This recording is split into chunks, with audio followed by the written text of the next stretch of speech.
தசகம் 74. கண்ணன் மதுராபுரிக்குள் பிரவேசித்தல். பகலின் பாதி கடந்த பின் நீ மதுராவை அடைந்து நகரின் எல்லையில் அமைந்திருந்த பூஞ்சோலையில் உணவினை உண்டாய். பின் தோழர்களோடு நகரத்தை சுற்றி பார்க்க புறப்பட்டாய். உன் புகழை கேள்விப்பட்டதிலிருந்தே உன்னை காண வேண்டும் என்று நெடு நாட்களாக ஆவலோடு காத்திருந்த மதுரை வாசிகள் செய்த அளவு கடந்த புண்ணியத்தின் பிணைப்பு உன்னை ஈர்த்தது போல் நீ மதுரா ராஜவீதியை அடைந்தாய். உன்னை காணும் ஆவலோடு ஓடி வந்த அந்த பெண்களில் சிலர் உன் திருவடிகள் போல் சிவந்து காணப்பட்டார்கள். சிலர் உன் திருமேனி போல் அழகாக அசையும் நகில்களுடன் விளங்கினார்கள். மற்றும் சிலர் அலையென பாயும் பார்வை கொண்ட உன் கண்களைப் போல் கண்களை அங்கும் இங்கும் அசைத்தார்கள். சிலர் உன் திருமார்பு மலர் மாலையை தாங்குவது போல் நெஞ்சம் கவர்பவராகவும், சிலர் உன் புன்முறுவல் போல் கள்ளங்கபடமற்றவராகவும், சிலர் உன் தலைமுடியில் மயில் பீலியை அணிந்தது போல் தங்கள் கூந்தலிலும் பல்வேறு அணிகலன்கள் அணிந்தவராகவும், மொத்தத்தில் அவர்கள் ஒவ்வொருவரும் ஒவ்வொரு விதத்தில் உன் உருவத்தையே தாங்கி மோட்ச நிலையை அடைந்தவர்கள் போல் காணப்பட்டார்கள். உன் அழகிய கடைக்கண் பார்வையால் பெண்கள் மகிழ்ச்சியடைய நகர மக்களும் ஆனந்தத்தாலும் வியப்பாலும் தம் பயம் இழந்தனர். அப்பொழுது அங்கே எதிரே வந்த அரசனின் வண்ணானிடம் அரசனை அவமதிக்க வேண்டி ஆடை ஒன்றை கேட்டாய். அதற்கு அவன், அரசனின் ஆடையை உனக்கு யார் கொடுப்பார்? இங்கிருந்து ஓடிவிடு என்று கூறி ஆடையை தர மறுத்தான். உடனே நீ அவனுடைய தலையை கொய்து விட்டாய். உன் கையால் மரணம் அடைந்ததால் அவனும் மோட்சத்தை அடைந்தான். லக்குமியின் தலைவனே, பிறகு உன் பெருமைக்கேற்ப நீ அணிந்து கொள்ள பொருத்தமான மிக சிறந்த ஆடையை மகிழ்ச்சியோடு உனக்களித்த பரந்த மனமுடைய தையல்காரனுக்கு உன் இருப்பிடமான வைகுண்ட பதவியை அளித்தாய். ஒரு ஜீவாத்மாவின் புண்ணியத்தை உன்னை தவிர வேறு யாரும் அறிய மாட்டார்கள். மேலும் ஒரு மாலை கட்டுவோன் மாலைகளாலும் பூச்செண்டுகளாலும் தோத்திரங்களாலும் உன்னை பூஜிக்கவே நீ அவனுக்கு அவன் வேண்டிய உயர்ந்த பக்தியையும் செல்வத்தையும் கொடுத்தாய்.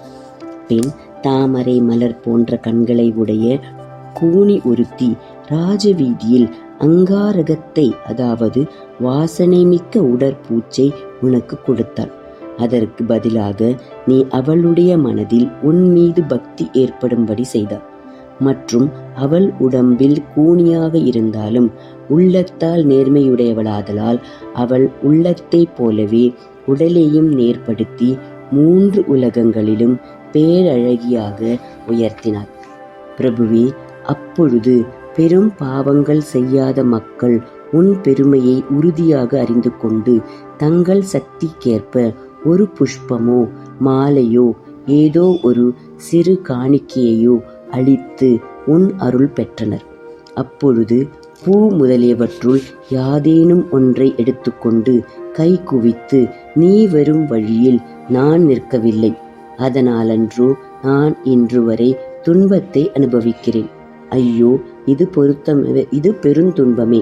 அப்படி நான் வந்திருந்தால் அன்றோடு என் பிணி அகன்று மோட்சம் கிட்டியிருக்கும். பகவானே, நீ சென்று வருகின்றேன் என்று விடை பெற்ற பின்பும் அந்த கூனி உன்னை விட்டு பிரிவதற்கு மனமில்லாமல் மிக தொலைவிலிருந்து உன் நடை அழகை பார்த்து கொண்டே நிற்க நீ நகரின் கோபுர வாயிலில் புகுந்து விட்டாய்.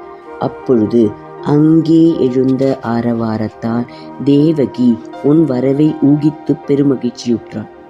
அவளுடைய மார்பகங்களினின்றும் வெளிப்படையாக பெருகிய பாலானது உள்ளே அடங்கியிருந்த உமது கீர்த்தி இந்த உலகில் பெருகியது போலிருந்தது. விழா கோலம் பூண்ட நகரத்திற்குள் புகுந்து வில் வைத்திருந்த சாலைக்குள் நுழையும் போது அங்கே இருந்த வாயில் காவலர்கள் உன் அழகிலோ அல்லது தேஜஸிலோ வெகுவாக மயங்கி நீ தொலைவிலிருக்கும் போதே உன்னை உள்ளே செல்ல வழிவிட்டார்கள். அங்கே மாலை அணிவித்து வழிபடப்பட்டிருந்த சிறந்த வில்லை எடுத்து காவலர்கள் வேண்டாம் வேண்டாம் என்று சொல்வதற்கு முன்பே நான் ஏற்றி வில்லை முறித்தாள். விபுவே, வில் முறிந்ததனால் உண்டான பேரிரைச்சல் மறுநாள் நடக்கவிருக்கும் கம்சவதம் என்ற விழாவிற்கு முன் தொடக்கப் பேரிகையின் ஒலிக்கு ஒப்பாக இருந்தது. அது தேவர்களையும் மெய்சிலிர்க்க செய்தது. மற்றும் அந்த ஒலியினால் கம்சனுக்கு நடுக்கம் உண்டாயிற்று. பிறகு இரண்டாக உடைந்த வில்லின் துண்டுகளை கொண்டு உன்னாலும் பலராமனாலும் தாக்கப்பட்ட வாயிற்காப்போன் எழுப்பிய கூக்குரல் கம்சனை மேலும் நடுங்க செய்தது.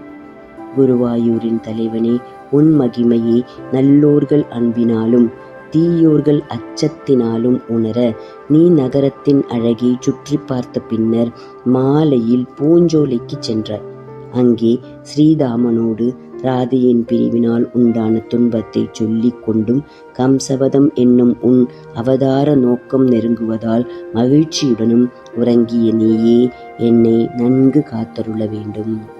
ஹரே ராமா ஹரே ராமா ராம ராமா ஹரே ஹரே, ஹரே கிருஷ்ணா கிருஷ்ண கிருஷ்ணா ஹரே ஹரே, நாராயண